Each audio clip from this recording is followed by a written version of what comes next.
নমস্কার শ্রোতা বন্ধুরা, আজ আমি তোমাদের সঙ্গে রয়েছি সহেলি। আজ আমরা তোমাদের জন্য নিয়ে এসেছি শ্বেতপদ্মর কলমে মেঘফড়ি অন্তিম পর্ব। শুনতে থাকুন।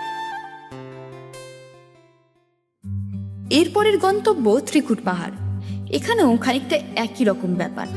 আমাদের ভীষণ খিদে পেয়ে গিয়েছিল, কিন্তু খেলে পাহাড়ে উঠতে পারবো না। আর পাহাড়ে ওঠার নেশায় না খাওয়া দাওয়া করেই এখানে চলে এসেছি আমরা। এখানেও ধারে ধারে দোকান, বাদরের ভিড়। এখানে আবার অনেকে কাঁধে বাদর নিয়ে ছবি তুলছেন। শখ বাবা, আমার হাসি পেল। এখানে খুব বেশি উঠতে হয়নি। মন্দির সামনে। এখানে ধর্মরাজের মন্দির আছে, সেখানে নাকি কিছু চাইলে 3 মাসের মধ্যে পূরণ হবে। তারপর মা কালী, শিব, হনুমান মন্দিরও আছে। ত্রিকুট পাহাড় তপবনের মতো নয়, এটা খাড়াই পাহাড়। ওপরে কেউ চাইলে ট্রেকিং এর জন্য যেতে পারে, কিন্তু রিস্কি। এর আগেও এখানে অ্যাক্সিডেন্ট হয়েছে, তাই এখানে আসার আগে 20 টাকার কুপন কাটতে হয় যদি আমার কোনো অ্যাক্সিডেন্ট হয় মেডিকেল চেক আপের জন্য। তবে পাহাড়ে ওঠা কষ্ট হলেও উঠে যাওয়ার পর পাহাড় সুন্দর। সাদে বলে পাহাড় দুঃখ নিরাময়। পাহাড়ে গিয়ে কেউ অসুখে থাকতেই পারে না, তাই আমার মনে হয় তাই মন খারাপ থাকলে পাহাড়ে ঘুরে আসা উচিত। বেচারা তানিশা বেশ ক্লান্ত হয়ে গেছে, তাই পাহাড়ের পাথরের ওপর বসেই পড়েছে। ঋষিকেশ ছবি তুলতে ব্যস্ত। কিরে, যাবি নাকি আর ওপরে? দ্যুতি বলল, সত্যি বলতে আমরা মন্দির ছাড়িয়ে অনেকটা উঠে পড়েছি। নিচটা এখান থেকে সুন্দর লাগলেও ভয় করছে এবার। তার ওপর এত হাঁটাহাঁটির পর খিদে পাচ্ছে খুব, তাই বললাম থাক, এবার ফিরে যাই, বরং খেতে যাবো, চল। দ্যুতি আর অরিত্র সম্মতি দিল। এদিকে তানিশার পাশেই একটা ছোট বাঁদর বাচ্চা বসে ওর দিকেই তাকিয়েছিল। তানিশার বোধ হয় ব্যাপারটাই আমোদ লাগছিল। ও খুনসুটি করতে গিয়ে বাঁদরটাকে মুখ ভেঙচি কাটতে এবার সে দাঁত খেঁচে ওকে থাবড়াতে এলো। ও ও ও মা গো বলে আমার কাছে এসে আমাকে জড়িয়ে ধরলো। এদিকে আমি ওকে কি সামলাবো, আমি নিজেই ভিতর ডিপ। আমিও ঘাবড়ে চেঁচিয়ে উঠলাম। আমাদের দুজনকে চিৎকার করতে দেখে বাকিরাও ঘাবড়ে আমাদের দিকে এগিয়ে এলো।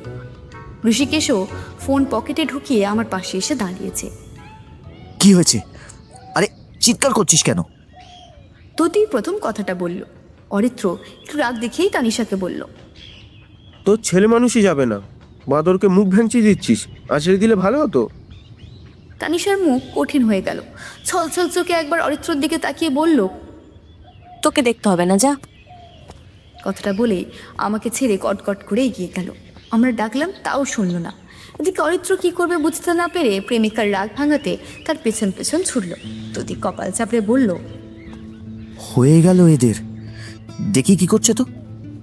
এই আরে আস্তে আস্তে আস্তে আয় তোরা, এবার খাওয়া দাওয়া করি, করে বাড়ি ফিরবো, খুব টায়ার্ড লাগছে কিন্তু। কথাটা বলেই ও সাবধানে পা ফেলে নামতে শুরু করলো। আমি ওর পেছনে এগোলাম। এবারও ঋষিকেশ আমার পিছনে আসছে। বাদরগুলো পাথর বা বড় বড় গাছগুলোতে বসে আছে।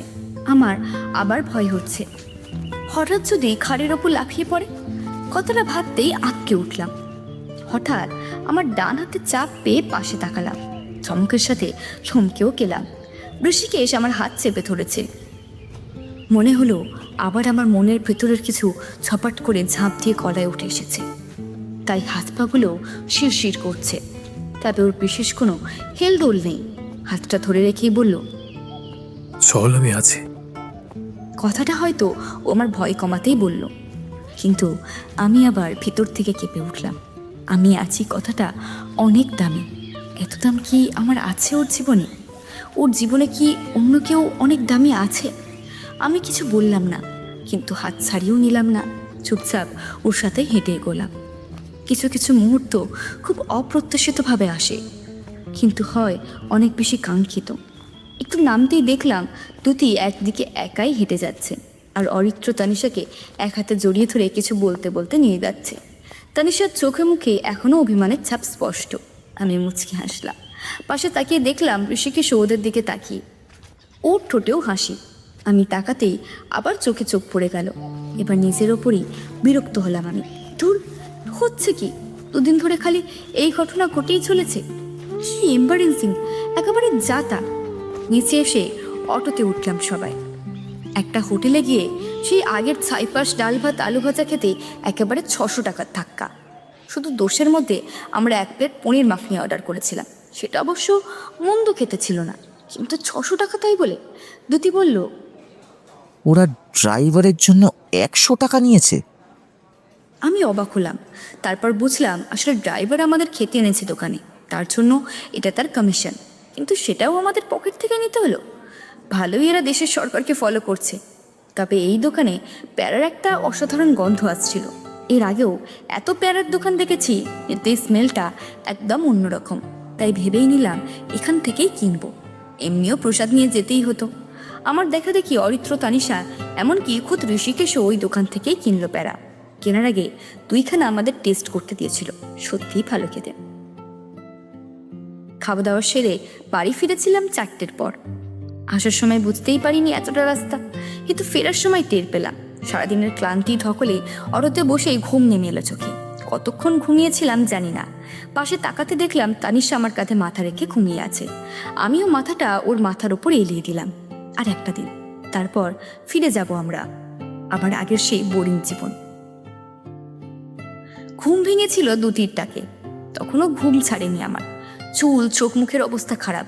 চুলগুলো কোনো মতে গুটিয়ে ক্লাচারে করে ওপরে তুলে নিলাম। দ্যুতিরা সামনের দোকান থেকে কোল্ড ড্রিঙ্কস কিনছে। সেই দিকে তাকাতেই আবার একবার ঋষিকেশের সাথে দৃষ্টি বিনিময় হয়ে গেল। ও আমার দিকেই মুচকি হাসি দিয়ে তাকিয়ে আছে, কিন্তু আমার মাটি খুঁড়ে ভেতরে চলে যেতে ইচ্ছে হলো। ছি, কি ফালতু ভূতের মতো লাগছে আমাকে।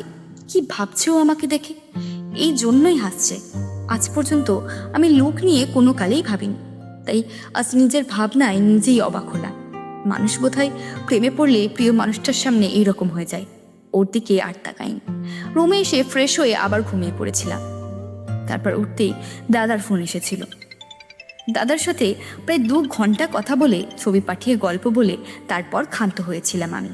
সত্যি আমার দাদার চেয়ে ভালো আমাকে কেউ বোঝে না। দাদাও খুব মন দিয়ে শোনে আমার কথা। তার সাথে নিজের ছোট বড় সব সমস্যাও আমাকে বলে। আমি সাহায্য হয়তো করতে পারি না, কিন্তু খুব মন দিয়ে শুনি। আজকেও যেমন বলল ওর পেশেন্টের চাপ আর হাসপাতালের গল্প। বেচারা খুব ক্লান্ত, গলা শুনেই বুঝতে পারছি। মাঝে মাঝে আমার খুব ভয় হয়। সবাই বলে ছেলেরা বিয়ের পর বদলে যায়। আমার দাদাও যদি বদলে যায়, তখন তো ওর জীবনেও স্পেশাল মানুষ আসবে। আমার যে বৌদি হবে, সেও নিশ্চয়ই আমার চেয়েও ভীষণ প্রিয় হবে দাদার কাছে। তখন দাদা সব তাকেই বলবে, আমার কথা আর মনে থাকবে না। কি অদ্ভুত না?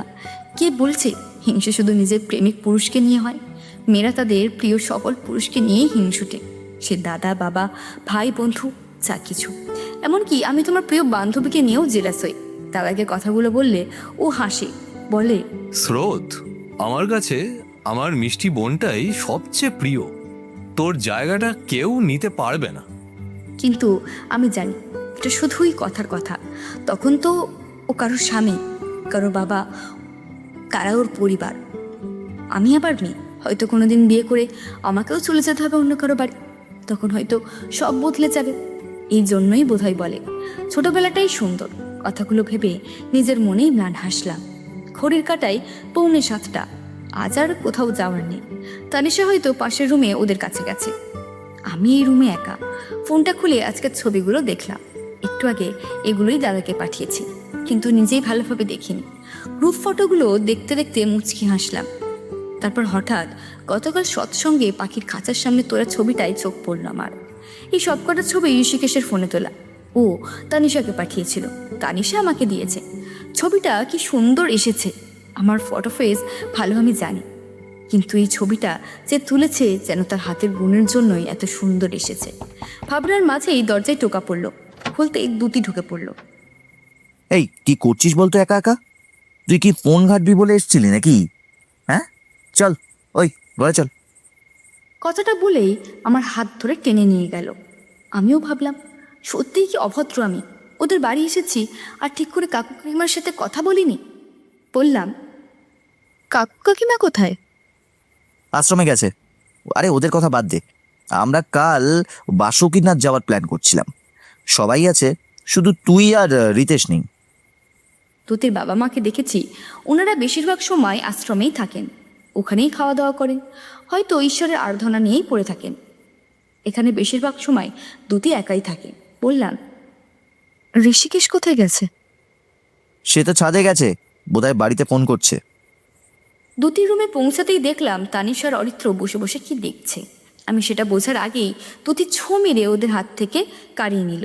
ওদের কথাবার্তায় বুঝলাম অরিত্র কোথা থেকে দুটির ছোটবেলার ছবি পেয়ে সেগুলো দেখাচ্ছিল। সেটাতেই দুটির ঘোর আপত্তি। আমি ওদের ছেলে মানুষ দেখে হাসলাম। এই ঘরটায় আজ প্রথম এলাম আমি। দুটির বইয়ের তাকে চোখ বোলাচ্ছিলাম। ওর মেডিকেলের মোটা মোটা বইয়ের সাথে 11-12-এর এনসিআরটি বই, খাতা, রেফারেন্স বই সব এখানেই সাজানো আছে। টেবিলে একটা ল্যাপটপ, বাবা কত যত্ন করে রেখেছে ও। এদিকে আমি ক্লাস শেষ হতেই বই কোন আলমারিতে ঢুকিয়ে রেখে দিয়েছি আমার নিজেরই মন নেই। খুঁজতেও বেগ পেতে হবে। আমার সেমিস্টারের বইগুলোই আমাকে হাতড়ে খুঁজতে হয়। কথাটা ভেবে নিজের ওপরেই হাসি পেল। কিন্তু হঠাৎ তাকে একটা খাতা দেখে আমার চোখ আটকে গেল।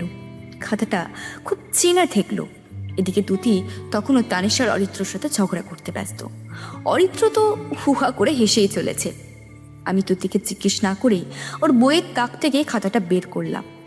প্রথম পেজে নীল মলাটের ওপর সুন্দর করে লেখা ঋষিকেশ মজুমদার। আমাদের স্কুলের খাতাও স্কুল থেকে কিনতে হতো। স্কুলের লোগো দেওয়া খাতা, তার ওপর নীল গেরুয়া মলাট করে নেম প্লেট চিটিয়ে নাম্বার সাবজেক্ট লিখতাম আমরা। আমি যদিও সেসবের খুব একটা ধার ধরতাম না। দতি বা তানিশারও এই স্বভাব ছিল না, তবে টপার বয় বা গার্লরা করতো।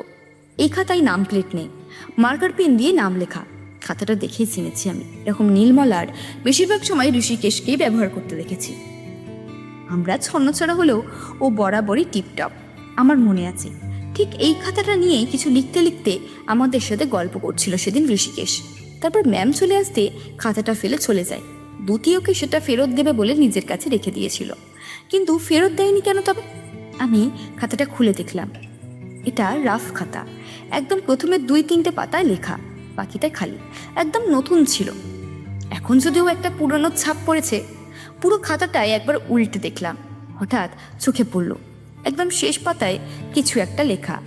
পাতাটা খুলে মন দিয়ে দেখলাম, মাত্র 3টে লাইন। মাথা মোটা, তুই আমার সাথে কথা বলতে এত ভয় পাস কেন? এদিকে আমি তোর সাথে কথা বলার জন্যই এখানে বসে থাকি, বুঝিস না তুই? চমকালাম। হঠাৎ অনুভব করলাম আমার হৃদস্পন্দন প্রচণ্ড বেড়ে গেছে। কথাগুলো কার উদ্দেশ্যে লিখেছ? আমার কথাগুলো ভাবতেই সারা শরীর শিরশির করে উঠল, কিন্তু বিশ্বাস করতে পারলাম না। আমার উদ্দেশ্যে লিখে থাকলে এত অবহেলা কেন আমার জন্য?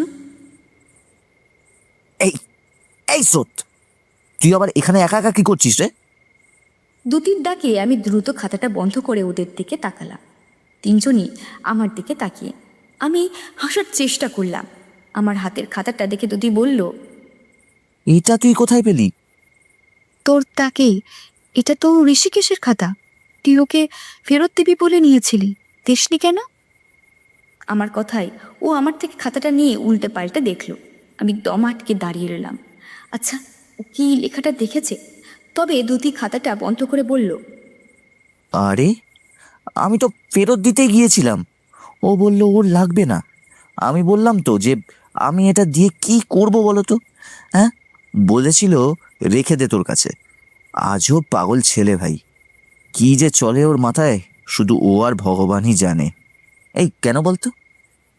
আমি কিছু বললাম না, এমনি বলে কাটিয়ে দিলাম। দুটি তার মানে লেখাটা দেখেনি, কিন্তু এই লেখা খাতা ফেরত না নেওয়া এসবের মানে কি? আমার কি ওকে সরাসরি জিজ্ঞাসা করা উচিত? দুটি খাতাটা আগের মতোই তাকে রেখে বিছানায় বসে পড়লো। আমিও ওদের কাছে বসলাম। ঠিক তখনই দরজা খুলে ঋষিকেশ ভেতরে ঢুকলো। আচোকে দেখেই আমার হৃদস্পন্দন বেড়ে গেল, সাথে অদ্ভুত একটা অনুভূতি সারা শরীরে ছড়িয়ে পড়ল। হয়তো একটু আগে ওই লেখাটা দেখার জন্য। ও তুতির পাশে বসলো। তুতি হাসি মুখে বলল, এই তো এসে গেছে আমাদের হিরো। ওই তোর হলো বাড়িতে কথা? ঋষিকেশ এইরকম কথায় বিরক্ত হয়ে দুতির দিকে তাকালো। তানিশা হাসতে হাসতে বলল, সেই ও হিরো আর তোরা দুজন জিরো। তোরা না। ঋষিকেশ হেসে ফেলল। আমিও ঠোঁট চেপে হাসলাম, কিন্তু অরিত্র খচে গেল। আমাকে কেন টানছিস? আমি কি বলেছি নাকি হিরোর কথাটা? তুতি তখন মুখ গোমড়া করে বসে আছে। শেষে ওর মনে হলো টপিক চেঞ্জ করাই বুদ্ধিমানের কাজ, তাই বলে উঠল, আচ্ছা শোন, আমরা কাল ভোর 5টায় ট্রেনে বাসুকীনাথ যাব। ওখানে দর্শন করে খাওয়া দাওয়া করে 10টার ট্রেনে আবার দেওঘর ফিরবো। অরিত্র মুখ গোমরা করে বলল, কাল আবার 5টা, দেরি করে গেলে হতো না? ওর বলার ধরনে খুব হাসি পেল আমার, কিন্তু আপ্রাণ হাসি আটকাতে চেষ্টা করলাম। ঋষিকেশ বলল, কাল 5টায় কি ট্রেন আছে? এক্সপ্রেস? হ্যাঁ, 4:30 বেরোতে হবে আমাদের। দুতির কথা এবার অরিত্রর মুখটা কাঁদো কাঁদো হয়ে গেল। সে বলল, বলছি গাড়িতে গেলে হতো না দেরিতে? পাগল নাকি? বাসুকিনাথের ডিস্টেন্স জানিস? এখান থেকে 50 কিলোমিটার প্রায়। গাড়িতে গেলে অনেক টাকা নেবে, ট্রেনে যেতে টাকার সময় দুটোই কম লাগবে। কথাটা শোন। অরিত্রর পছন্দ হলো না দুতির কথা। সে মুখ গোমরা রেখেই বলল, তবে এত দূরে না গেলেই হয়। বাসুকিনাথ আবার কি? ওই সেই সাপটা যার উপর নারায়ণ শুয়ে থাকেন, ওটাকেই তো বাসুকিনাথ বলে। ঋষিকেশ হেসে ফেলল। ওটা বাসুকি নাগ। আর হ্যাঁ, নারায়ণ বাসুকি নাগ নয়, শেষ নাগের উপর শুয়ে থাকেন না। বাসুকি নাগ শিবের গলায় থাকে, আর এটা বাসুকিনাথ, শিব মন্দির। ও বাবা! অরিত্রর বলার ধরনে আমরা সবাই হেসে ফেললাম। তানিশা বলল, তুই চাস না তোর ঘুমাতে ইচ্ছা করলে আমরা সবাই যাব। এরপর আর একটা কথাও বলল না অরিত্র, একদম কুলু পেটে নিল মুখে। দুতি এবার বলল, রাতে তোরা বাইরে কিছু খাবি কি? হ্যাঁ, মা তো আশ্রমে এখন। আচার্য যে যতদিন থাকবে, মা বাবা ওখান থেকে নড়বে না। যদিও মা তোদের জন্য কিছু বানাবে বলেছিল, আমিই বললাম আমরা বাইরে খেয়ে নেবো। তোদের অসুবিধা নেই তো? নয়তো চল সৎসঙ্গেই যাই। সবার আগে আবারও অরিত্র চিৎকার করলো, না না না না না না না না না না, আর না না না না, বাইরেই ভালো। চল খেয়ে নেবো বাইরে। কিন্তু ওই আচার আলু ভাজা ডাল ভাত তো ভালো না। আমি হাসি চাপলাম। কথাটাও ভুল বলেনি, এটা আমারও মনের কথা। দুতি হেসে বলল, এদিকে ভালো ভাতের হোটেল নেই রে পাগলা। কাল মা বাড়িতে থাকবে, চাপ নেই। আজ চল সুভাষ চক চাই, ননভেজ কিছু খাবো। আমি বললাম, কিন্তু পুজো? এই রাখ তো তোর পুজো। এত ভক্তি নিয়ে কি করবি? মহাকাশে যাবি? পুজো দিস না, শুধু দর্শন করবি, তাহলেই তো হলো। অরিত্র খেকিয়ে উঠল। আমি আর কিছু বললাম না, জানি বললেই ঝাড় খাবো। তানিশা আর দুতি হেসে ফেলল। আমি ঋষিকেশের দিকে তাকিয়ে দেখলাম সেও মিটিমিটি হাসছে। আবার আমি বুকের ভেতরে ঝড়ের টের পেলাম। পরদিনও আমরা ভোরের বেলা তৈরি হয়ে দেওঘর স্টেশনে পৌঁছালাম। অটো থেকে নামতেই শুনলাম ওখানে দাঁড়িয়ে থাকা অটো ড্রাইভাররা একটানা এইমস এইমস বলে হাঁকডাক করছে। হয়তো ওরা দেওঘর এইমস যাওয়ার প্যাসেঞ্জার খুঁজছে।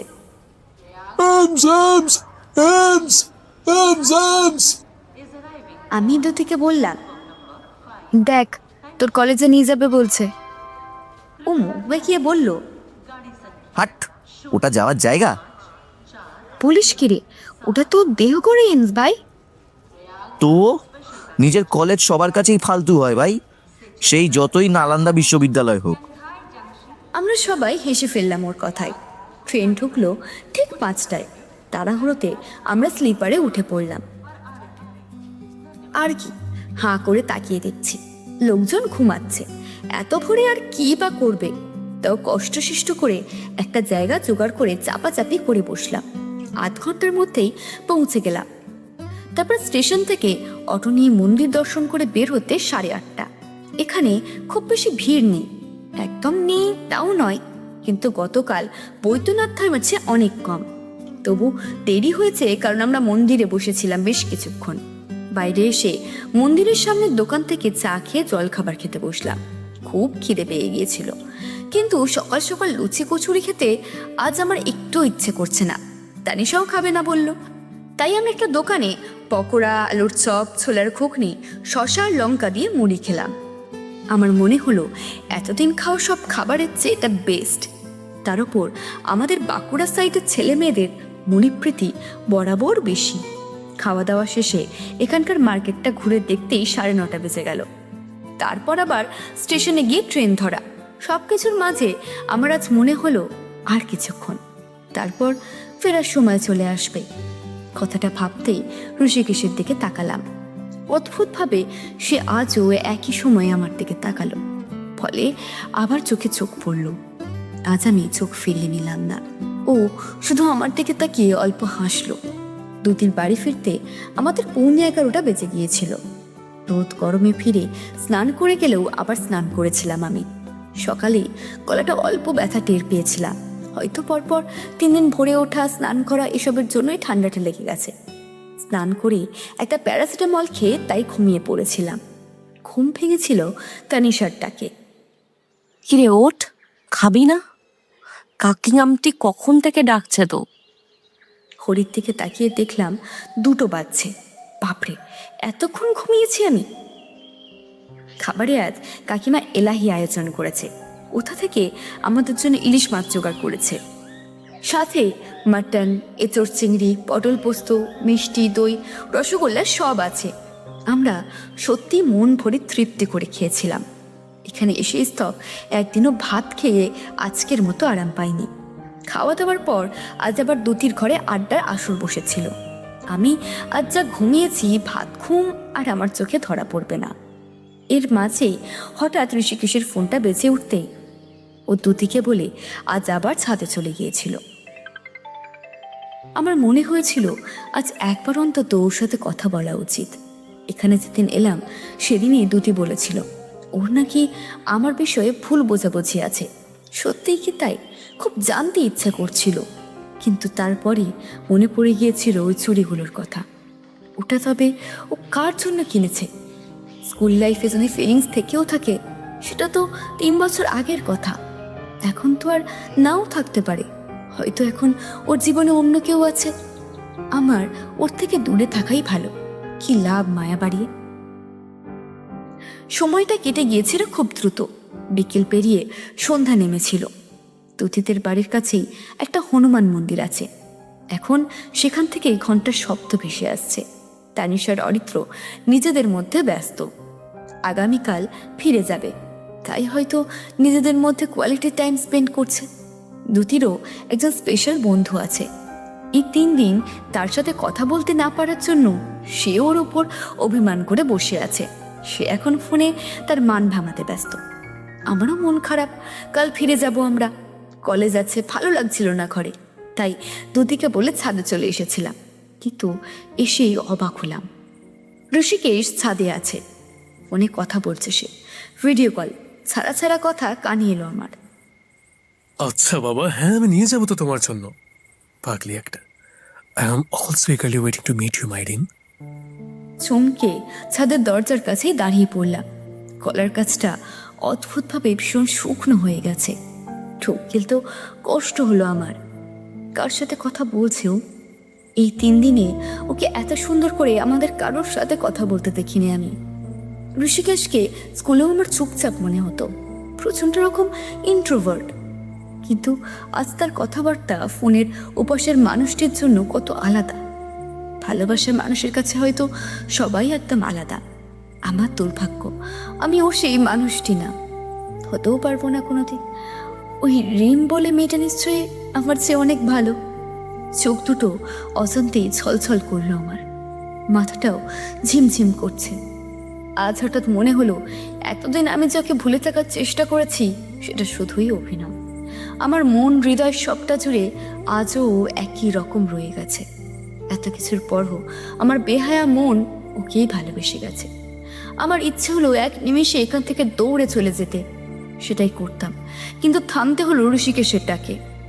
আবার ভেতর থেকে থরথর করে কেঁপে উঠলাম আমি। শ্রোত। আমার ডাক নামটাই বোধহয় ও আজ প্রথম আমাকে ডাকলো। আগে কোনোদিন ডেকেছে? কই, মনে করতে পারছি না তো। কোনো মতে নিজেকে সামলিয়ে পিছনে ফিরলাম।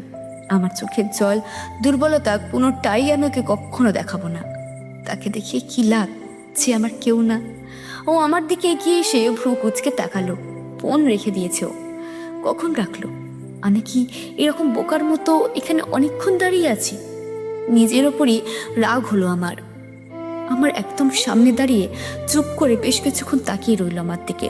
তারপর বলল, কেমন আছিস? এতগুলো দিনে এই প্রশ্ন? অবাক হলাম। তো তবু দাঁতের দাঁত চেপে বেরিয়ে আসতে চাওয়া কান্নাটা চেপে বললাম, ভালো। দেখলাম ও আবার প্রকুচকে আমার দিকে তাকিয়ে আছে। আচ্ছা, গলা কেঁপে গেল, ও কি বুঝে গেল আমার কান্না আটকানোর প্রচেষ্টা? আমার ভাবনার মাঝে ওর গলা পেলাম। থাকারই কথা, স্টেশনে তো চিনতেও পারিসনি আমাকে। ছাড়, বাদ দে। শাগনিকদা কেমন আছে? আমি বলতেই চাচ্ছিলাম, তুই খুব চিনতে পেরেছিলি আমাকে স্টেশনে। চিনতে পারলে বুঝি জিজ্ঞেস করতিস ওইভাবে। কিন্তু ওর শেষের কথাগুলো শুনে প্রশ্নটা গলা অব্দি চলে এলেও করা হলো না। হতবাক হয়ে গেলাম আমি। শাকনিকদা? মাথায় চাপ দিতে মনে পড়লো আমাদের সিনিয়র ছিল শাকনিক বিশ্বাস। স্কুলে থাকাকালীন আমাকে অনেক সাহায্য করেছে সে, কিন্তু তার সাথে সম্পর্ক তো স্কুলের পরে চুকে গিয়েছিল।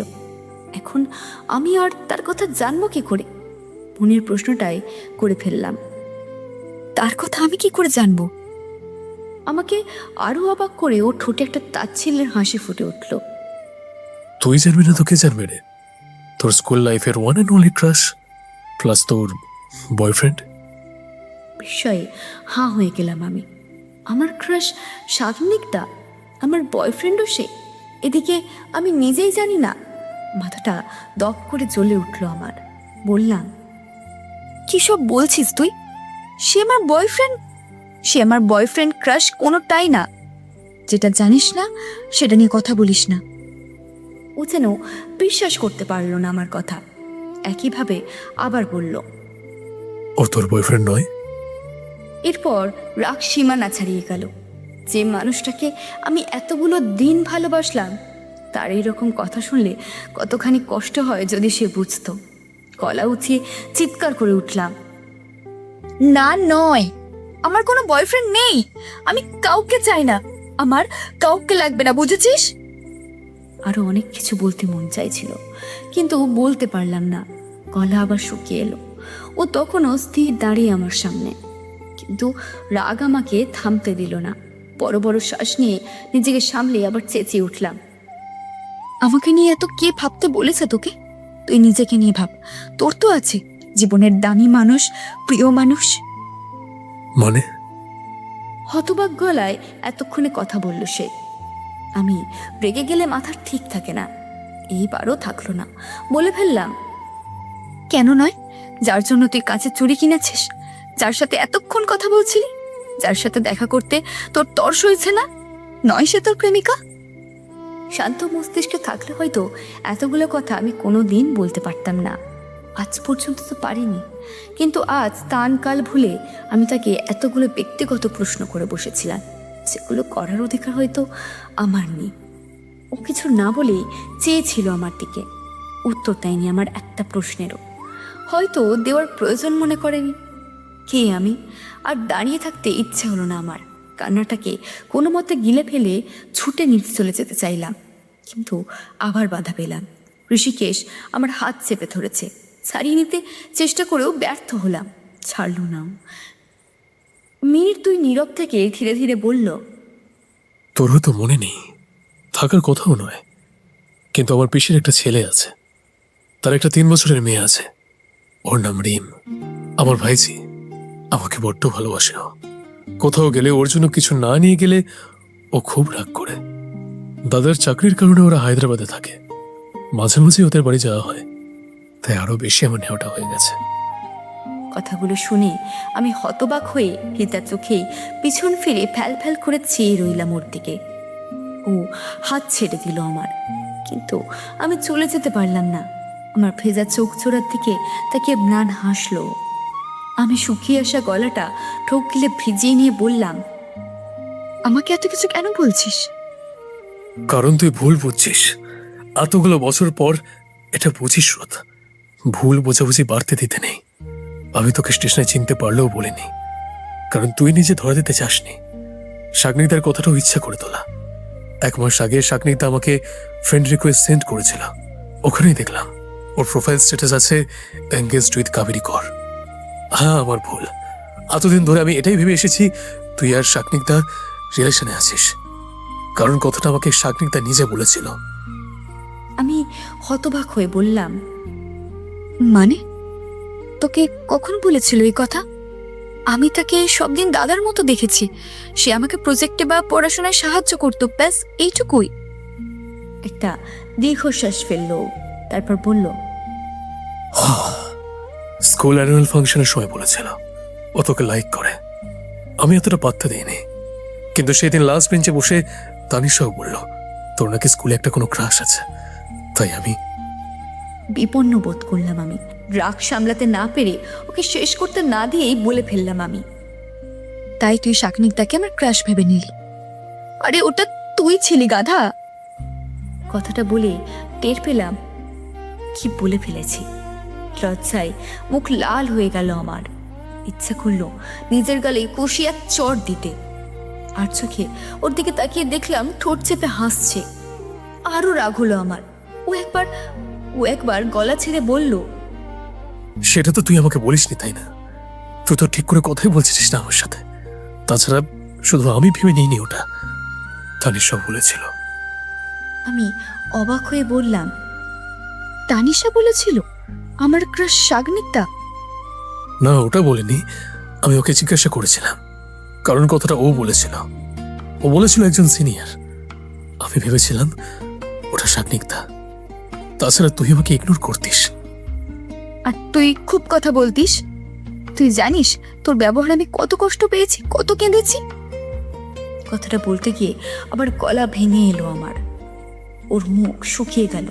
বলল, সরি। সরি, ব্যাস হয়ে গেল। ছাড়, বাদ দে। এখন আর এসব বলে কি লাভ? এখন তো তোর জীবনে অন্য কেউ আছে। ভালো থাকিস। আর পুরানো কথা ভেবে আর কি লাভ বলতো? আমার জীবনে অন্য কেউ আছে সেটা তোকে কে বললো? তুই নিজে। ওই চুড়িগুলো তো তার জন্যই কিনেছিস। অভিমানী গলাতেই বললাম আমি। ও একটা দীর্ঘশ্বাস ফেললো আবার। ওটা তার জন্যই কিনেছি যার ওটা পছন্দ হয়েছিল। আমি হতবাক হয়ে গেলাম। বিশ্বাস হলো না, তাই বললাম, কিন্তু কিন্তু তুই তো বলেছিলিস সে তোর জন্য খুব দামি। দামি তো 3 বছর ধরে, সে ক্লাস 11-এর টাইম থেকে সে আমার কাছে ভীষণ দামি। আমি এবার কি বলবো বুঝতে পারলাম না। কান্না পেয়ে গেল খুব। যেটা আমি সব দিন একতরফা ভালোবাসা ভেবে এলাম, আজ জানতে পারছি সেটা একতরফা ছিল না। আচ্ছা, আমার কি খুশি হওয়া উচিত? কিন্তু কই, পাচ্ছি না তো। বরং আরো অনেক বেশি কষ্টে আমার ভেতরে যেন ভাঙচুর চলছে। আমি আর দাঁড়িয়ে থাকতে পারলাম না। এক ছুটে সিঁড়ি বেয়ে নিচে চলে গেলাম। আমি কথা বলতেও চাই না ওর সাথে, একটুও চাই না। সিঁড়ি বেয়ে নিচে নেমে এসেও আমি থামলাম না। কোথায় যাচ্ছি, কেন যাচ্ছি কিছুই বুঝতে পারছিলাম না। শুধু মনে হচ্ছিল এখান থেকে দূরে কোথাও চলে যেতে হবে, যতটা দূরে যাওয়া যায়। সোজা নিজের রুমের দিকেই দৌড়লাম। চাই না, আমি এখন বাকিদের সামনে পড়তে চাই না। বড় ক্লান্ত লাগছে আমার, হাঁপাচ্ছি আমি, বুকটা ধড়ফড় করছে। মনে হচ্ছে কেউ বুকের ভেতর জোরে জোরে করাঘাত করছে। চোখের জলটা আর আটকাতে পারলাম না। ঝাপসা হয়ে গেল চারপাশ। যেটা আমি এতদিন ধরে একতরফা ভেবে এসেছি, সেটা যদি সত্যি একতরফা না হয়, তাহলে এই 3 বছর আমি কি করলাম? আমি কি শুধু নিজেরই কষ্ট বাড়ালাম? না, শুধু আমি না, ও করেছে। আর সেই জন্যই রাগটা আবার মাথা চড়া দিয়ে উঠল। ঘরে এসে দরজাটা শটান বন্ধ করে দেব, কিন্তু সেটা সম্ভব হলো না। ঋষিকেশ দরজায় হাত রেখে আটকে দিয়েছে। অসহায় লাগলো আমার। একটুও কি একা থাকতে পারবো না? ব্যর্থ হয়ে পেছনে ফিরে দাঁড়ালাম। পেছন থেকে ভেসে এলো পরিচিত প্রিয় গলাটা। শ্রদ্ধা, দাঁড়া প্লিজ। ও ঘরের দরজাটা লাগিয়ে আমার কাছে এগিয়ে এসেছে। আমি চোখ মুছলাম তাড়াতাড়ি, পেছন ফিরে তাকালাম না, শুধু দাঁড়িয়ে রইলাম। ঋষিকেশ ধীরে ধীরে এসে আমার পাশে দাঁড়ালো, কিন্তু এবার সে হাত বাড়ালো না, শুধু একটু দূরে দাঁড়িয়ে রইল। কিছুক্ষণ দুজনেই চুপ। তারপর আমি নিজেই বললাম, গলা শক্ত করে, তুই এতদিন কিছু বলিসনি কেন? ও একটু থামলো, তারপর খুব আস্তে বলল, পারিনি। আমি হেসে ফেললাম, শুকনো কেমন যেন তাচ্ছিল্যের হাসি। পারিসনি? এত সহজ? চুপ। এবার ঘুরে দাঁড়ালাম, সরাসরি তাকালাম ওর চোখে। জানিস আমি কত কষ্ট পেয়েছি? তুই এই যেতিস, কথা বলতিস না। আমি ভেবেছি আমি বোধহয় খুব খারাপ, আমার মধ্যে কিছু কম আছে, তাই তাই তুই কথা বলতিস না। গলাটা কেঁপে উঠছিল, কিন্তু থামলাম না। আমি নিজেকে দোষ দিয়েছি, নিজেকে ছোট করেছি, আর তুই বসে বসে খাতায় লিখছিস। ও এবার মাথা নিচু করলো, কিন্তু পর মুহূর্তে চোখ তুলে আমার দিকে তাকালো, অবাক চোখে বলল, তুই তুই কি করে জানলি আমি? নাক টানলাম আমি। জানি, আগে জানতাম না, কিন্তু তোর খাতা তুই দুদির কাছে রেখে দিয়েছিলি। কাল আমি সেটা দুদির তাকে দেখেছি, সেটার কারণ জানতে পারি? ও চুপ করে রইল এক মুহূর্ত, তারপর মাথা নিচু করে বলল, ওটা তোর জন্য রেখে গিয়েছিলাম ওই দিন, কিন্তু তুই নিসনি। দতি যখন খাতাটা আমাকে ফেরত দিতে এসেছিল, আমার মনে হয়েছিল তুই হয়তো ওকে ফেরত দিতে বলেছিস। আমি অবাক হলাম। আমি তো পড়েই দেখিনি ও খাতার পেছনে কি লিখেছে। বললাম, আমি যদি ফেরত দিতাম তো আমি নিজেই গিয়ে দিতে পারতাম, দুটি রাতে কেন পাঠাতাম? ও এবার মাথা তুলে তাকালো, চোখে সে চেনা জেদটা। তুই আমার সাথে কথা বলেছিলি? তুই আমাকে একবারও বলেছিলি কিছু? আমি থমকে গেলাম। ও এগিয়ে এলো এক পা। তুই আমার দিকে তাকিয়ে থাকতিস, আমি দেখতাম, কিন্তু তুই কখনো কথা বলতিস না। আমি ভাবতাম তুই তুই হয়তো ইন্টারেস্টেড না। তারপর সাকনিতার কথা শুনে ও থেমে গেল। আমি দাঁতের দাঁত চেপে বললাম, ভেবে নিলি আমি ওকে পছন্দ করি, তাই তো? হঠাৎ একটু জোরেই বলে ফেললো। আমি ভয় পেয়ে গেছিলাম। আমি চুপ। ওর গলাটা এবার একটু ভেঙে গেল। আমি ভয় পেয়ে গেছিলাম রে। তুই যদি না বলিস, যদি আমাকে রিজেক্ট করিস, তখন তোকে প্রতিদিন দেখতে পারবো না আমি। কথাটা শুনে বুকের ভেতরটা কেমন যেন কেঁপে উঠল, কিন্তু আমি নিজেকে সামলালাম। আমি ধীরে বললাম, 3 বছর খুব কম সময় না ঋষিকেশ? জানি। এই 3 বছরে অনেক কিছু বদলে গেছে। ও একটু থেমে বলল, সব। প্রশ্নটা সোজা এসে আঘাত করল। আমি উত্তর দিলাম না। আমি খোলা জানালার কাছে গিয়ে দাঁড়ালাম, চুপ করে আকাশের দিকে তাকালাম। মেঘগুলো ভেসে যাচ্ছে, চাঁদ উঠেছে। মেঘের কারণে মাঝে মাঝে সে ঢাকা পড়ছে, আবার বেরিয়ে আসছে মেঘের আড়াল থেকে। ঠিক যেমন আমরা বলেছিলাম মেঘফড়িং। মেঘফড়িং কি এক জায়গায় থাকে? এক জায়গায় যে তার মন টেকে না। হঠাৎ মনে হলো, সত্যি কি সব বদলে গেছে, নাকি কিছু জিনিস একদম একই রয়ে যায়? ঋষিকেশ আস্তে করে বলল, একটা সুযোগ দিবি? আমি চোখ নামালাম না, শুধু বললাম, জানি না। সত্যিই জানি না। আমরা খুব অদ্ভুত হই। যখন সবটা হাতছাড়া হয়ে যায় তখন পেতে চাই, আর পেয়ে গেলে অভিমানের বশবর্তী হয়ে এগিয়ে যেতে পারি না। আমিও পারলাম না, বরং বলে বসলাম, আমাকে একটু একা থাকতে দিবি ঋষিকেশ? আমার ভালো লাগছে না। কথাটা শুনি চুপ করে গেল। বুঝতে পারছি ও কষ্ট পেয়েছে, কিন্তু তবুও আমার ওর দিকে তাকাতে ইচ্ছে করলো না। ঋষিকেশ আর কিছু বলল না, ধীরে ধীরে বেরিয়ে গেল ঘর ছেড়ে। গোটা রাত আমার ঠিকঠাক ঘুম হয়নি, শুধু ভেবে গেছি। প্রচণ্ড মানসিক ওঠাপড়া আমাকে ঘুমোতে দেয়নি। আমি এখনো জানি না আমার কি করা উচিত। তানিশার সাথে রাতে বিষয়টা নিয়ে কথা হয়েছিল। ও বলেছে ও নাকি বিষয়টা চাপা দিতে এমনি বলে দিয়েছিল কথাটা। ও যদি জানতো এর জন্য ঋষিকেশ আমাকে ভুল বুঝবে, তবে বলতো না। তবে আমি ওকে দোষ দিই না। ঋষিকেশ যদি সত্যি ভালোবাসতো আমায়, তবে একটাবার কথা বলেনি কেন মোর সাথে? আস্তে আস্তে সবটাই মেলাতে পারছিলাম, শুধু ওই একটা প্রশ্ন বাদে, ও আমায় ভালোবাসতো আর আমি বুঝতেই পারিনি। ভালোবাসা তো লুকিয়ে রাখা যায় না, ঘৃণা লুকিয়ে রাখা যায়। দ্যুতি, অরিত্র, তানিশা 3 জনই আমাকে অনেক বুঝিয়েছে আমি নাকি ওদের বন্ধুকে কষ্ট দিচ্ছি। সব যখন ঠিক হয়ে গেছে তখন কেন এমন করছি? ওরা এখন শুধু ঋষিকেশের দিকটাই দেখছে। আমার কি কোনো মূল্য নেই? নিজের মনকে শান্ত করতে না পেরে প্রায় রাত 2টোর দিকে দাদাকে কল করে বসলাম। দাদা ঘুমোবে না আমি জানি। ফোনটা রিসিভ করে ও সবার আগে বলে উঠল, কি হয়েছে স্রোত, তুই ঠিক আছিস?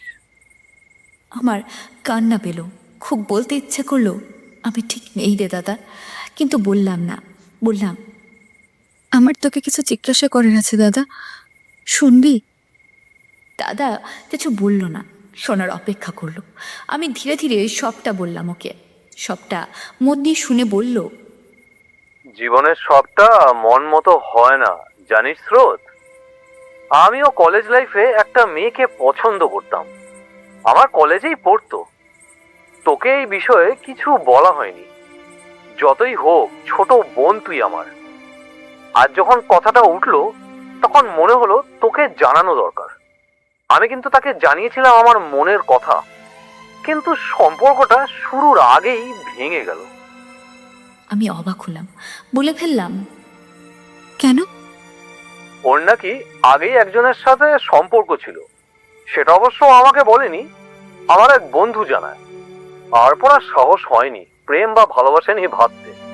তবে তুই যদি ঋষিকেশের কথা বলিস তবে আমি বলবো, ও তোকে ভালোবাসে নাকি ভাবার থেকেও বড় কথা তোর মন কি চাইছে। ছেলেদের একটা বিষয়ে মিসআন্ডারস্টুড করা হয়, ওদের ফিলিং ইমোশন নাকি জেনুইন নয়। But I believe if A boy loves truly, তখন তার সবটা এত পারফেক্ট আর ব্যালেন্সড হয় না। একজন মানুষ তোর জন্য 3 বছর ধরে অপেক্ষা করছে। Is this not strange? এমনটা তো নয় ও মেয়ে পায়নি।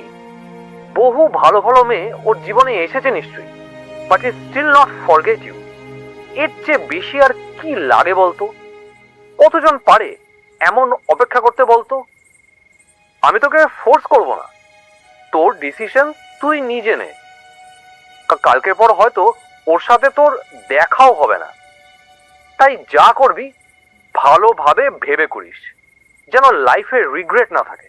এমন অনেক রাত হয়েছে, ঘুমিয়ে পড়। Good night. রাত এখন প্রায় 3:30 বাজে। আর ঘুমানোর সময় কোথায়? বের হতে হবে আমাদের। ভোর 4:20 আসানসোল এক্সপ্রেসটাই বাড়ি ফিরবো আমরা। হেসে বললাম, তুই ঘুমো, আমাকে এবার উঠে তৈরি হতে হবে। Good morning. কথাটা বলেই ফোন কেটে তৈরি হয়ে নিলাম। জিনিসপত্র রাতেই গুছিয়ে নিয়েছি। আমার তৈরি হতে হতেই তানিশা উঠে পড়েছে। আজ ঋষিকেশও আমাদের সাথেই যাবে, অরিত্র পরে যাবে। ও বেচারা এত ভোরে উঠতে পারে না। আমরা 3 জন একসাথেই বেরিয়ে অটোতে উঠেছিলাম। তুতি সাথে আসতে চেয়েছিল, কিন্তু আমরাই বারণ করলাম। বেকার হয়রানি। অরিত্র আমাদের কোনো মতে বাই করে আবার ঘুমিয়ে পড়েছে। তানিশা এই বিষয়টা নিয়ে বেশ ক্ষেপেছিল। ওর মতামত, ওই ছেলের কাছে ওর থেকেও বেশি প্রিয় ওর ঘুম। আমি শুধু ওর কথাই হেসেছি। অটো ড্রাইভার আমাদের সম্পূর্ণ অন্য একটা রাস্তায় নিয়ে যাচ্ছে বুঝে আমাদের টনক নড়ল। আমরা আগেও চেষ্টা গেছি, এই রাস্তাটা নয়। এখন গাঢ় অন্ধকার চারিদিকে, সকালের আলো ফোটেনি। ঋষিকেশী আগে বলল, कहाँ जा रहे हो आप भैया? अरे आप लोग 4:30 का ट्रेन पकड़ेंगे ना? हाँ पर ये तो जैसे जाने का रास्ता नहीं। আমি আর থাকতে না পেরে বললাম, जसीडी जाएंगे। आप लोग वेस्ट बंगाल से है ना? জি, ওয়েস্ট বেঙ্গল, দুর্গাপুর। তানিশা বলল। তারপর আমার কানের কাছে বলল, ভাই, আমাদের ভুল রাস্তায় নিয়ে যাচ্ছে না তো? দুটিকে সাথে আনলেই ভালো হতো। আমি ওকে গুঁতো মেরে চুপ করতে বললাম। আমার সাথে সাথে পাশে বসে থাকায় ঋষিকেশও কথাটা শুনতে পেয়েছে। ড্রাইভার একটা পুরনো স্টেশনের সামনে গাড়িটা থামালো। এদিকে ঘড়ির কাঁটায় 4টে বেজে গেছে। ড্রাইভার বলল, आसानसोल एक्सप्रेस जाएंगे ना आप लोग? ये पुराना वाला स्टेशन है, ट्रेन यहीं से छोड़ेगा। आप कहेंगे तो मैं जेसीडी ले चलूंगा आपको, पर हम गलत नहीं बोलते हैं भैया। কথাটা শুনে আমরা স্টেশনের দিকে তাকালাম। স্টেশনের বাইরে বড় বড় অক্ষরে হিন্দিতে লেখা বৈদ্যনাথ ধাম, তারপর নিচে বাংলার ইংরেজিতেও লেখা আছে। ঋষিকেশ নেমে গেল। আমরা দুজন তখনও অটোতেই বসে। মিনিট 5-এর মধ্যেই ফিরে এলো। তারপর বলল, ম্যাম, এখান থেকেই ট্রেনটা ছাড়ে। জাস্টে গেলে জায়গা পাবো না, ট্রেনটাও মিস করবো। আমরা নেমে দাঁড়াতেই ও ড্রাইভারকে বলল। থ্যাংক ইউ ভাইয়া। ড্রাইভার হাসলে। हाँ, देखा हम गलत नहीं बोले। बाबा का इलाका है भाई जी, झूठ बोलेंगे तो पाप लगेगा। আমরাও হাসলাম। তারপর যে যার লাগেজ নিয়ে স্টেশনে ঢুকে পড়লাম। জায়গায় জায়গায় মানুষ কম্বল মুড়ি দিয়ে মাটিতেই শুয়ে আছে। এখনও ঠিকঠাক সকাল হয়নি, স্টেশনও তাই ঘুমন্ত। এই স্টেশনে একটাই প্ল্যাটফর্ম। সারা রাত ঘুম না হওয়ায় মাথাটা ধরে আছে। একটু চা পেলে ভালো হতো, কিন্তু এত সকালে চা পাবো কোথায়? খুব বেশি সময় অপেক্ষা করতে হলো না। ঠিক 4:22 ট্রেন প্ল্যাটফর্মে ঢুকলো। বেশ কিছুজন নামলো। আমরা ঝটপট উঠে পড়লাম। ট্রেন প্রায় ফাঁকা। দুটো বড় বড় সিট অধিকার করে লাগেজ গুছিয়ে রাখলাম। ট্রেন এখনো ছাড়েনি, বোধহয় দাঁড়াবে। তানিশা একটা সিট অধিকার করে শুয়ে পড়ল। আমি অবাক হয়ে তাকাতে বলল, ঘুম পাচ্ছে রে।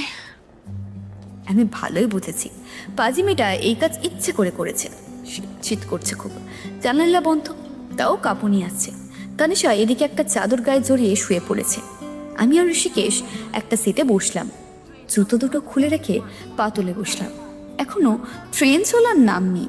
এই ট্রেনে আমরা ছাড়াও আরও বাঙালি আছে, তাদের কথা শোনা যাচ্ছে। ঘাটটা এলিয়ে ঘুমোতে চেষ্টা করলাম। 10 মিনিট এভাবেই কাটলো। এইভাবে কি ঘুম হয়? ট্রেনের এই রকম সিটগুলো আমার একদম পছন্দ নয়। ট্রেনের পেছানো দেখে বুঝলাম এবার ট্রেন চলতে শুরু করবে। ঠিক 5:10 ট্রেন চলা শুরু করলো। আবার চোখ বুজালাম আমি। হঠাৎ টের পেলাম আমার মাথাটা কারোর কাঁধে এসে পড়েছে, আর সে এক হাতেই জড়িয়ে নিয়েছে আমাকে। চমকে উঠলাম আমি। চোখ খুলতেই দেখলাম ঋষিকেশ আমাকে জড়িয়ে ধরে বসে আছে। আমি দ্রুত ছাড়িয়ে নিতে চেষ্টা করলাম, কিন্তু ও ছাড়ল না, বরং কড়া দৃষ্টিতে তাকিয়ে বলল, চুপ করে ঘুমো। সবসময় তোর এমন যেতে মানা যাবে না। আজ তোর জেদের জন্যই আমাদের এই অবস্থা। নিজেও কষ্ট পাচ্ছিস, আমাকেও কষ্ট দিচ্ছিস। আমি অবাক হয়ে তাকিয়ে রইলাম। ওর আচরণে আমি সত্যিই অবাক হয়েছি।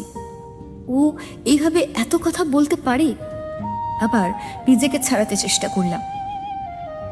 ছাড়, সামনে তানিশা আছে, ও ভুলভাল ভাববে।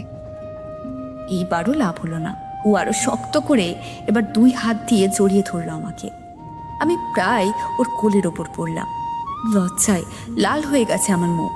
ও মৃদু গলায় বলল, ও ঘুমোচ্ছে, আর কে কি ভাবলো আমার দেখার কোনো প্রয়োজন নেই। আবারও অবাক হলাম আমি। এরকম লাগাম ছাড়া কথাবার্তা ঋষিকেশ বলতে পারে? ও একটা চাদর ওর ব্যাগ থেকে বের করে আমাদের দুজনের গায়ে জড়িয়ে নিল। লজ্জায় আমি আর চোখ খুলেই তাকালাম না। ওর বুকে মুখ গুজে পড়ে রইলাম। ঠান্ডাটা কমে আসতে আর আরাম পেতেই চোখে ঘুম নেমে এলো একটু একটু করে।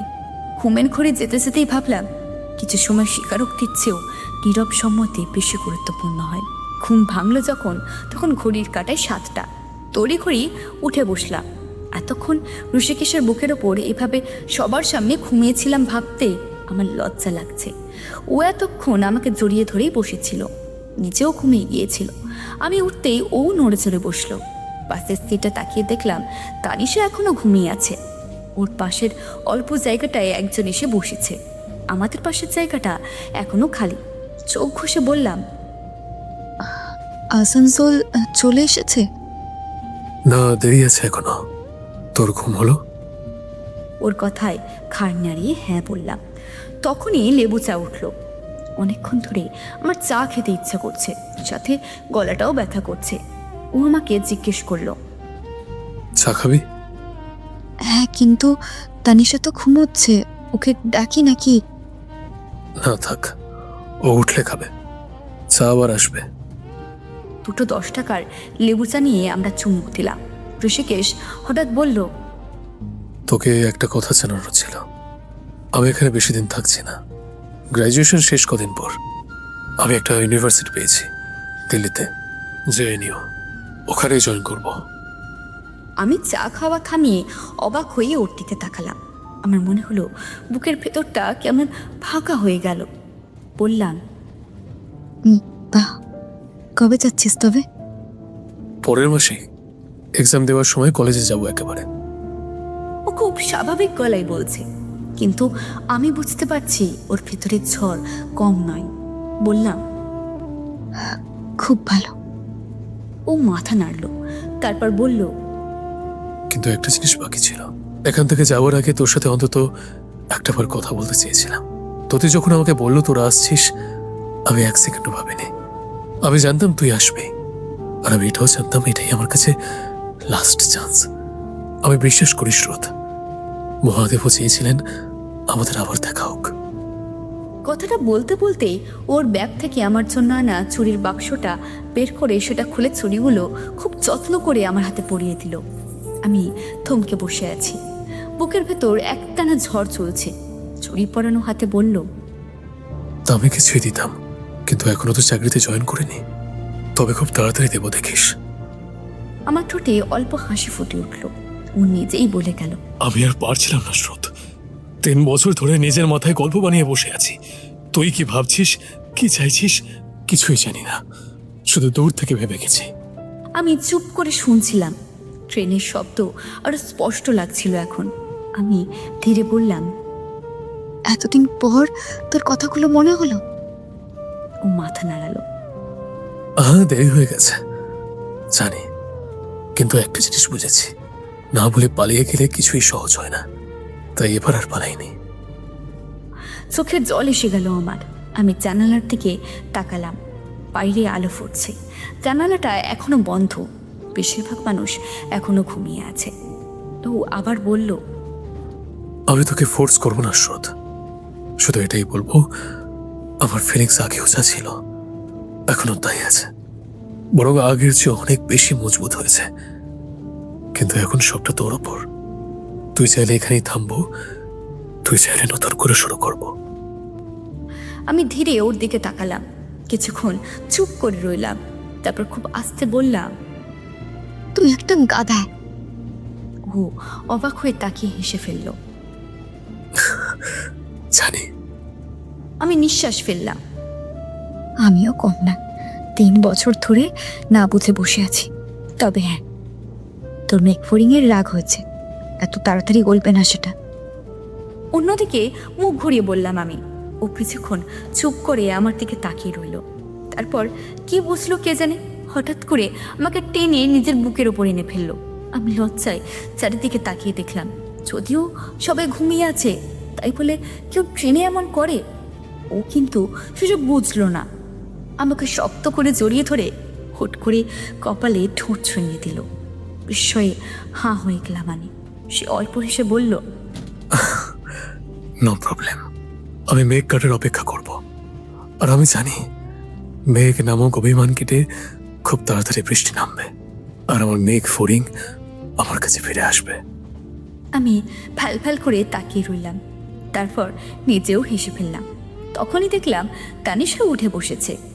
আমি ওকে ছাড়িয়ে দ্রুত সরে বসলাম, কিন্তু ও ঘুম ঘুম গলায় বলে উঠল, আর সরে লাভ নেই, যা দেখার আমি দেখে নিয়েছি। ঘুষ হিসাবে বরং এক কাপ চা খাওয়াতে পারিস। আমি অবাক হয়ে তাকিয়ে দেখলাম ওর কথায় ঋষিকেশ মিটিমিটি হাসছে। রাগে মাথা জ্বলে উঠল আমার। ওই জায়গা ছেড়ে উঠে তানিশাকে একদিকে ঠেলে ওইদিকে জানলার ধারে বসে বললাম, দেখ। আমার বলার ধরনে এবার ওরা দুজনেই ফিক করে হেসে উঠল।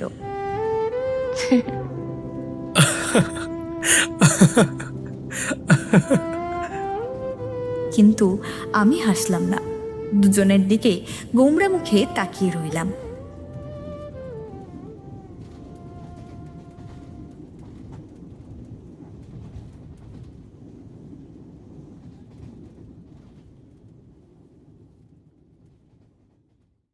সকল শ্রোতা বন্ধুদের জানাই অসংখ্য ধন্যবাদ এতক্ষণ আমাদের সঙ্গে জুড়ে থাকার জন্য, গপ্প শোনার জন্য। আমাদের আজকের উপস্থাপনা তোমাদের কেমন লাগলো তা কমেন্ট করে জানাতে ভুলো না। আমাদের গপ্পের আসরে যদি নতুন হয়ে থাকো তাহলে চটপট সাবস্ক্রাইব করে পরিবারের সাথে যুক্ত হয়ে যাও। কেননা এটা শুধু গল্প নয়, তোমাদের গপ্প কথা, গল্প শোনার সঠিক ঠিকানা।